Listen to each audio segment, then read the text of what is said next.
গৌরে সোহে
লীলা স্মরণ করছেন, ভজনে আছেন।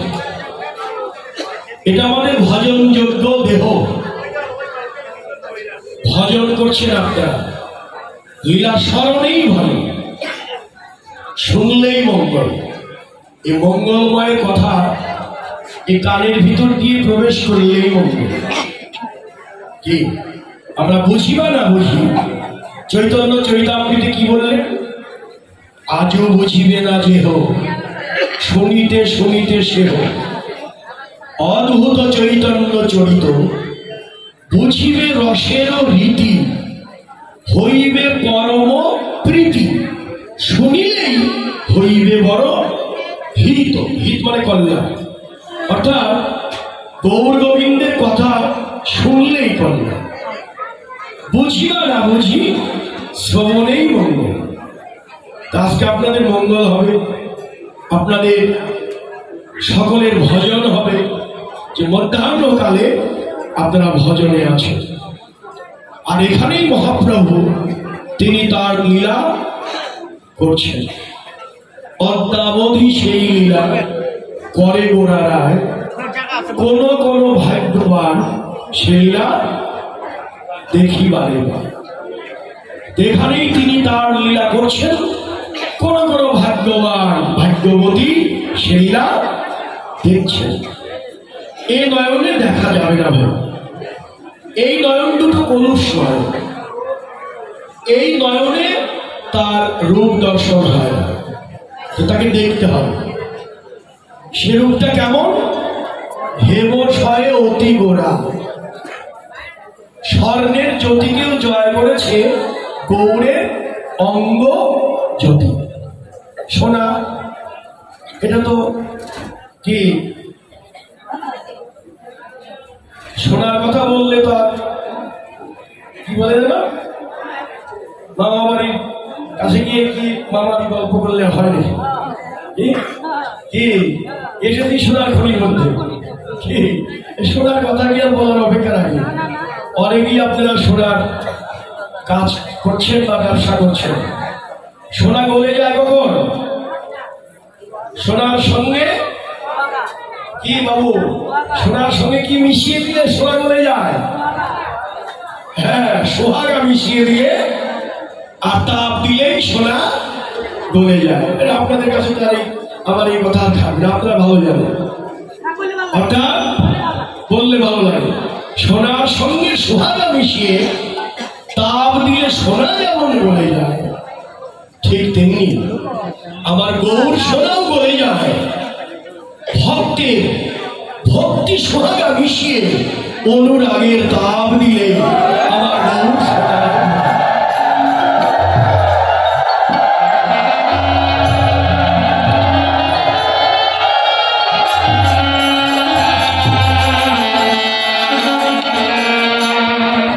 তাহলে আমাদের কি জানিয়ে দিল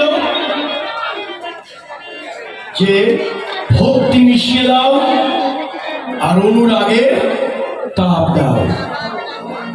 গৌরকে যদি পেতে হয়, তার কৃপা যদি লাভ করতে হয়, ভক্তি মিশিয়ে দাও আর অনুরাগে তাপ দাও।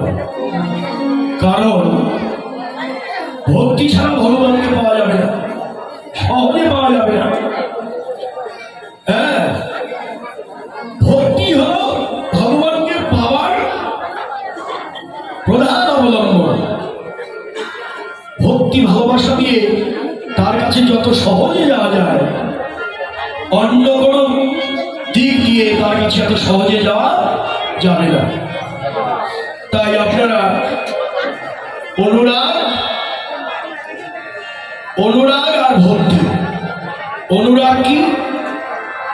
অনুরাগ কোনো বাধা মানে না, কি কারো বাধা মানে না। তারা কৃষ্ণ অনুরাগী যারা, তারা ছুটে আসবে। যেমন আপনারা এসেছেন আজকের দিনে, আজকে তো কোনো বন্ধ নেই, শহরের মানুষ আপনারা, বিভিন্ন ব্যবসা বাণিজ্য চাকরি বাকরি সব চলছে, তার মধ্য দিয়েও আপনারা অগণিত ভক্ত এখনই এসে বসে আছে। তাহলে এই যে আপনারা এসেছেন, অনুরাগ না থাকলে এখানে আসা যেত না। অনুরাগ আছে বলেই আপনারা এখানে এসেছেন। হে বৈষ্ণবগণ মায়েরা, অনুরাগ আছে বলে আপনারা এখানে এসেছেন। আপনাদের বলা যায় অনুরাগী ভক্ত। আর অনুরাগ না থাকলে ভজনে এগিয়েও যাওয়া যাবে না। অনুরাগের ঘরে না ঢুকলে মুখের কথায় ভজন হয় না। আপনার অনুরাগ আছে, আপনি এখানে এসেছেন। তাই অনুরাগী ভক্ত শুধু খুঁজে আমি কোথায় যাব, সংসার করছি, এই সংসারের জ্বালা ঘুচাতে হলে কোথায় যাব? একটা জায়গা আছে, সেই জায়গাটা অনুরাগী ভক্তরা খুঁজে যে আমরা